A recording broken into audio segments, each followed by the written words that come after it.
Selamat datang kembali. Kali ini kita mau ngobrolin satu distrik yang unik nih di Tokyo. Komatsugawa di Edogawa Ward.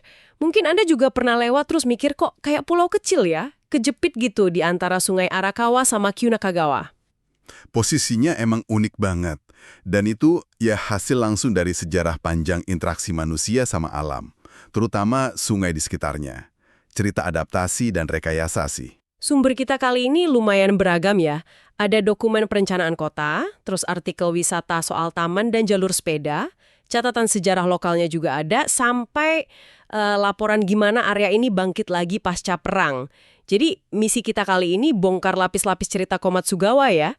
Iya, kita coba rangkai kepingan-kepingan ini. Dari zaman Shogun sampai sekarang. Biar kebayang gitu gimana masa lalu ngebentuk Komatsugawa yang ya kita lihat hari ini. Siapa sangka coba ceritanya nyangkut ke shogun yang lagi berburu, terus proyek sungai raksasa yang mubah peta, ada tragedi perang juga, sampai ribuan sakura mekar jadi simbol harapan. Menarik banget ini. Ayo kita mulai. Kita mulai dari yang mungkin paling dikenal luas ya, bahkan sampai di meja makan kita, sayuran komatsuna. Ternyata asal namanya tuh ada cerita unik dari zaman Edo. Betul sekali. Catatan sejarah sama legenda lokal nyebutin soal Shogun ke-8, Tokugawa Yoshimune. Dia kan dikenal Shogun pembaharu ya, tapi ternyata hobi juga berburu elang.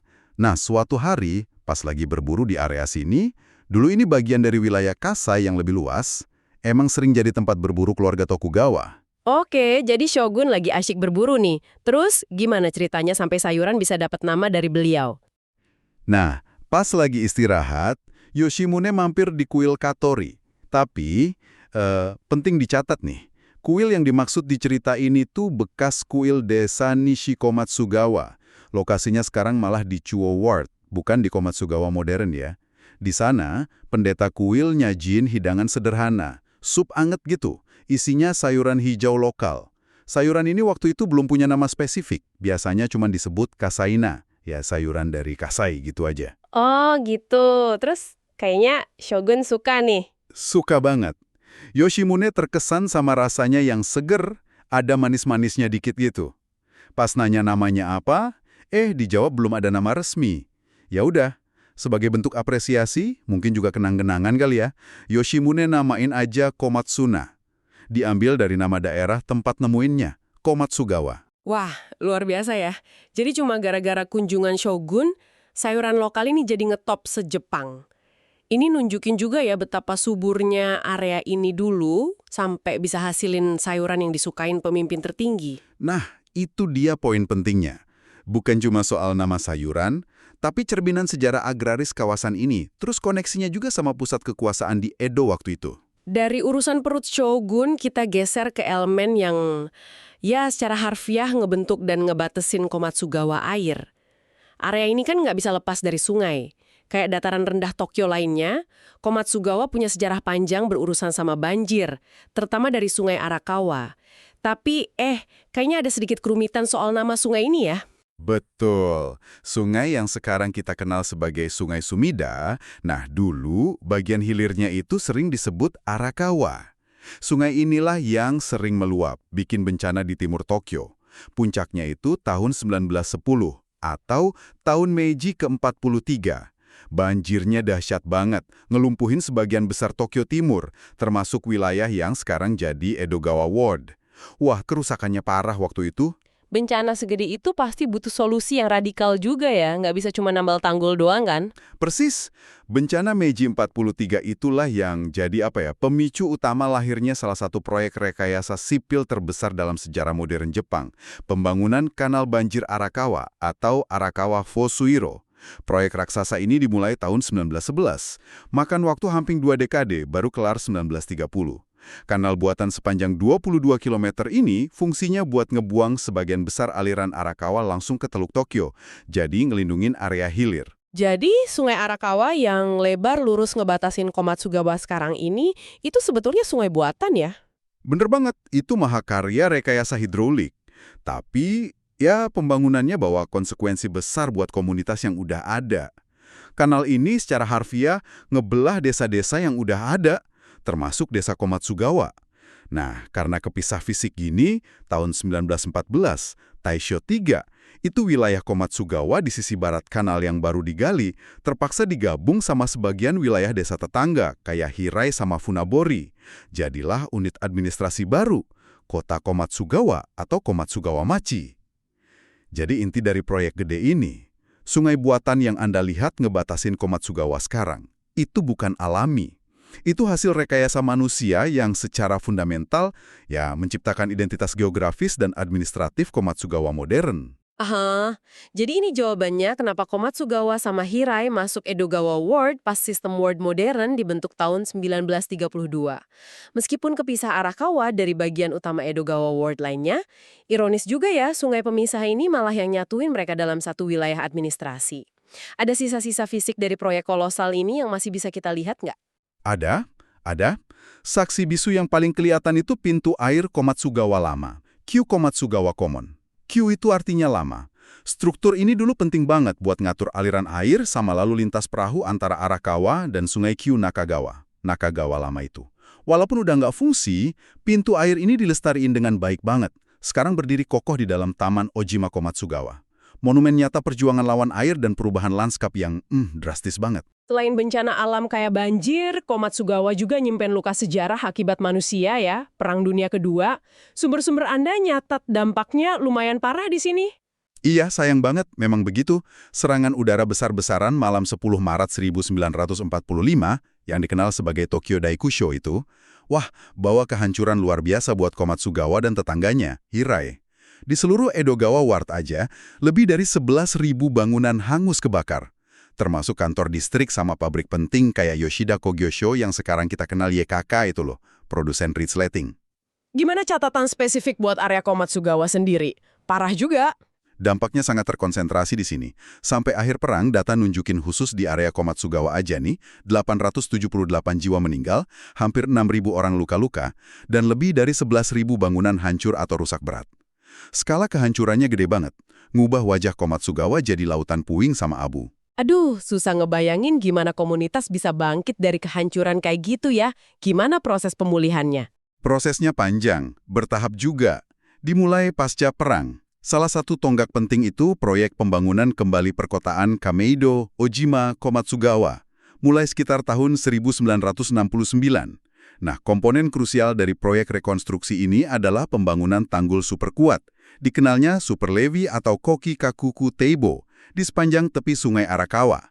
Tanggul ini dirancang nggak cuma buat nahan banjir gede, tapi juga buat ngadepin gempa bumi. Dan di atas infrastruktur pertahanan inilah lahir pemandangan ikonik Komatsugawa hari ini. Kayak bangun benteng terus kepikiran nanam taman bunga di atasnya gitu ya. Fungsi dan keindahan jadi satu. Analogi yang bagus itu. Persis di atas tanggul super inilah lahir Komatsugawa Senbon Sakura, 1000 pohon sakura Komatsugawa yang terkenal banget itu. Penting diingat ya, ini bukan sakura liar. Ini hasil proyek penanaman yang direncanain, terorganisir, antara tahun 1992 sampai 2003. Beneran 1000 pohon jumlahnya? Kurang lebih segitu. Ada sekitar 1000 batang pohon sakura dari 10 jenis beda, termasuk yang populer kayak Some Yoshino sama Oshima Sakura. Ditanam berderet sepanjang hampir 2 km di atas tanggul. Ini jadi simbol harapan yang kuat banget, kelahiran kembali dari abu kehancuran. Ini juga wujud semangat komunitas. Ada kelompok kayak Komatsugawa Senbon Sakura wo Aisuru Kai, perkumpulan pecinta 1000 sakura Komatsugawa yang aktif ngerawat pohon-pohon ini, ngadain festival tahunan juga. Contoh nyata gimana infrastruktur pengendali bencana bisa jadi ruang publik yang indah dan penuh makna. Kita mundur dikit lagi nih ke masa sebelum jembatan modern sama kanal raksasa. Dulu orang nyebrang sungai-sungai yang ngepung Komatsugawa gimana caranya? Pasti ada cara tradisionalnya kan? Tentu saja. Sebelum ada jembatan baja, andalannya ya watashi, layanan perahu feri penyeberangan. Di area Komatsugawa, salah satu yang penting banget itu Sakasai no Watashi. Nyebrangin sungai Nakagawa, yang sekarang jadi Q Nakagawa itu. Feri ini penting karena nyambungin jalur kuno Moto Sakura Kaido dari sisi Komatsugawa ke Kameido di seberangnya. Wah, pasti pemandangan yang hidup ya dulu. Seru kayaknya. Menarik banget. Sampai-sampai pelukis ukiyo-e legendaris Ando Hiroshige ngabadiin momen itu di salah satu karya terkenalnya. Seri 100 Pemandangan Terkenal Edo. Lukisan Sakasai no Watashi itu kayak ngasih kita jendela visual ke kehidupan tepi sungai zaman dulu. Nunjukin betapa vitalnya jalur air ini buat transportasi sama kehidupan sehari-hari di zaman Edo. Tadi kita nyinggung soal kuil Katori yang nyambung ke Komatsuna, terus gimana pembangunan kanal banjir Arakawa ngebelah wilayah, ini pasti ngaruh juga ke kehidupan spiritual masyarakatnya dong ya? Nah, Anda nyentuh aspek penting komunitas nih. Pembangunan Arakawa Hoshiro itu emang secara efektif misahin penduduk Komatsugawa dari kuil leluhur atau kuil utama mereka, Ujigami gitu istilahnya. Kayak kuil Nishi Komatsugawa Tenso sama kuil Shinkoiwa Katori yang tadi terkait legenda Komatsuna. Kuil-kuil ini jadi ada di seberang sungai, jadi susah dijangkau rutin kan. Terus gimana komunitasnya ngatasin perpisahan spiritual ini? Nggak mungkin dibiarin aja kan? Nah, untuk jaga kesinambungan tradisi sama identitas komunal, mereka ngambil langkah adaptif. Tahun 1936, mereka bikin kuil baru di wilayah Komatsugawa. Persisnya di lokasi sekarang di Komatsugawa, Trichome. Namanya Kuil Komatsugawa, Komatsugawa Jinja.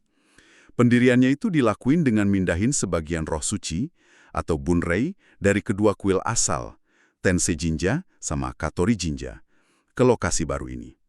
Jadi keberadaan kuil baru ini tuh bukti nyata ya, resiliensi sosial sama spiritual komunitas ngadepin perubahan lanskap fisik yang drastis gara-gara modernisasi. Menarik banget ya jalinan kisahnya. Nah, setelah kita gali berbagai cerita sejarah ini, yuk kita lihat apa aja nih permata tersembunyi yang bisa dinikmati kalau kita ke Komatsugawa hari ini. Yang pertama, jelas, Komatsugawa Senbonzakura yang udah kita bahas tadi. Bener, kalau Anda ke sana, ingat ya, deretan sakura ini bukan cuma pemandangan indah aja. Ini monumen hidup yang lahir dari sejarah penanggulangan bencana sama pembangunan kembali. Jalur sepanjang hampir 2 km di atas tanggul super ini ideal banget buat jalan santai atau sepedaan. Kalau sepedaan, disaranin ambil rute tepi kanan, right banknya Sungai Arakawa. Aksesnya gampang, terus kalau nggak bawa sepeda sendiri gimana? Gampang banget aksesnya. Titik mulai paling enak itu dari stasiun Higashi-Ojima di jalur Toe Shinjuku Line. Pintu keluar Komatsugawa Guchi itu dekat banget. Buat sepeda, Edogawa Ward nyediain sistem sewa sepeda berbagi. Namanya e-cycle. Ada tempat sewanya di beberapa stasiun, termasuk Higashi-Ojima. Jadi bisa sewa di situ aja. Sambil jalan atau sepedaan, jangan lupa cari monumen Senbon Sakura, terus coba perhatiin deh, beberapa pohon malah ada nomor urutnya, sampai 1000. Waktu terbaiknya jelas pas musim semi ya. Nggak diragukan lagi, puncaknya itu akhir Maret sampai awal April, pas ribuan pohon mekar barengan. Pemandangannya, wah, spektakuler banget. Latar belakangnya Sungai Arakawa yang lebar sama langit biru. Selain jalur Sakura, ada juga taman luas yang tadi sempat disebut, Taman Ojima Komatsugawa. Ini juga punya latar belakang unik ya kayaknya. Betul, taman yang luas banget ini juga nyimpen cerita. Area ini dulunya tempat pembuangan limbah industri, terutama kromium. Setelah proses reklamasi sama detoksifikasi yang panjang sama pemerintah Tokyo, taman ini akhirnya dibuka buat publik tahun 1997. Uniknya lagi, taman ini ada di 2 ward sekaligus, Edogawa Ward sama Koto Ward, dipisahin sama aliran tenang Sungai Kyunagawa, Sungai Lagawa Lama itu. Apa aja yang seru di dalam taman ini? Lumayan banyak. Ada lapangan rumput luas banget namanya Freedom Plaza. Selain buat rekreasi, fungsinya juga jadi area evakuasi darurat pas bencana. Ada Athletic Plaza sama arena main bentuk kapal, anak-anak suka banget tuh. Dan yang paling relevan sama sejarah kita, disinilah bisa lihat langsung pintu air Komatsugawa Lama, Q Komatsugawa Common, yang dilestariin jadi monumen sejarah. Oh, jadi bisa lihat langsung bukti fisik proyek Arakawa Hoshiro itu ya di situ? Keren. Tepat. Selain itu dari area Win Plaza, bisa naik ke bukit observasi buat nikmatin pemandangan panorama Sungai Arakawa sama sekitarnya. Taman ini juga nyambung langsung sama jalur Komatsugawa Senbonzakura, jadi gampang banget gabungin kunjungan kedua tempat ini. Aksesnya sama gampangnya dari stasiun Higashi-Ojima juga. Tadi ada pintu air lama yang jadi monumen. Kalau versi modernnya yang masih fungsi gitu, ada juga nggak di sekitar sini? Ada. Nggak jauh dari Taman Ojima Komatsugawa, bakal nemu pintu air Arakawa Lockheed, yang modern, baru selesai dibangun 2005. Fungsinya vital banget. Ngatur perbedaan tinggi permukaan air antara sungai Arakawa yang gede sama sungai Kyunagawa yang lebih kecil. Beda tingginya bisa sampai 3,1 meter loh. Wow, lumayan jauh ya bedanya. Iya, pintu air ini bikin kapal-kapal kecil bisa lewat dengan aman antara dua sungai. Ini kelanjutan dari sejarah panjang upaya manusia ngelola sistem perairan kompleks di area ini, sekaligus infrastruktur penting buat cegah bencana sama transportasi air. Lihat pintu air modern ini, setelah lihat yang lama, ngasih perspektif menarik soal evolusi teknologi rekayasa. Oh ya, sebagai catatan tambahan nih, buat Anda yang mungkin tertarik banget nelusurin jejak sejarah Komatsuna sampai ke akarnya, atau pengen lihat kuil-kuil asli sebelum wilayah kepisah kanal, ada beberapa tujuan eksplorasi lebih jauh. Kuil Higashi Komatsugawa Katori, yang sering dikaitin sama legenda penamaan Komatsuna oleh Yoshimune itu, sekarang adanya di Chuo World. Terus, kuil Nishi Komatsugawa Tenso, salah satu kuil leluhur utama sebelum kepisah, letaknya di Nishi Komatsuge Town. Dua-duanya nggak terlalu jauh kok, bisa jadi bagian dari penjelajahan sejarah yang lebih dalam lagi. Jadi dari obrolan kita ini, Komatsugawa tuh kayak miniatur perjalanan Tokyo ya. Dibentuk sama air, diuji sama bencana alam dan perang, terus dibangun lagi lewat rekayasa besar dan yang nggak kalah penting semangat komunitasnya itu. Betul sekali. Ceritanya panjang. Dari hal simpel kayak nama sayuran pemberian shogun, sampai struktur monumental kayak tanggul super yang sekarang dihias ribuan sakura harapan. Dari lahan buruan shogun, jadi lokasi proyek kanal raksasa, medan perang yang hancur, sampai sekarang jadi kawasan pemukiman modern dengan taman luas dan jalur sakura indah. Transformasinya emang luar biasa sih. Bener-bener nunjukin gimana satu tempat bisa terus berubah dan adaptasi sepanjang waktu ya. Dan ini mungkin bawa kita ke satu pemikiran akhir nih buat Anda renungkan. Seberapa sering sih kita lewat taman, pinggir sungai, atau jembatan sehari-hari tanpa sadar sama lapisan sejarah di baliknya? Gimana pemahaman soal kisah-kisah di Komatsugawa ini, perjuangan lawan banjir, dampak kanal, luka perang, sampai upaya nanam sakura, mungkin ngubah cara Anda mandang lanskap kota yang tadinya kelihatan biasa aja? Mungkin tiap sudut kota nggak cuma Komatsugawa ya, nyimpen cerita perjuangan, adaptasi, sama transformasinya sendiri, nunggu buat kita temuin aja gitu. Iya, sebuah pengingat kalau kota itu bukan sesuatu yang statis, tapi organisme hidup yang terus dibentuk sama sejarah, alam, dan tentu aja sama kita, manusianya. Semoga penelusuran kita kali ini ngasih Anda perspektif baru yang menarik ya soal Komatsugawa. Mungkin jadi pengen sepedaan di jalur Senbunzakura, atau jalan-jalan di Taman Ojima Komatsugawa, atau sekedar ingat ceritanya pas nanti nyebrang jembatan di atas Arakawa. Sampai jumpa di penelusuran kita berikutnya.